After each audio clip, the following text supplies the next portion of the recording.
Hi Zach, so we are looking at the length of this rectangle. So the length of the rectangle below is 2 centimetres longer than its width.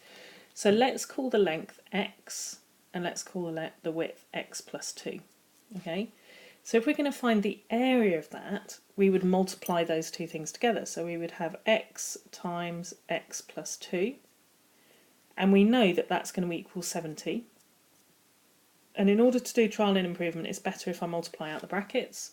So x times x is x squared, x times 2 is 2x, and that equals 70. And now I can go on and do my trial and improvement.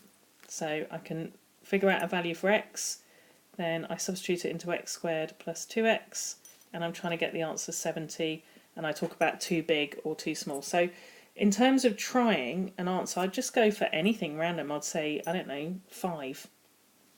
So 5 squared plus 2 times 5 is 35. I can see that that's too small. So I'll try something bigger. I might try 6, might try 7 actually. So 7 squared plus 2 times 7 is 63, and that's also too small. So I would try 8, and then if I've got an answer between 7 and 8, I can try 7.5. Anyway, message me in Google Classroom and let me know if that makes sense or not, or if you need more help.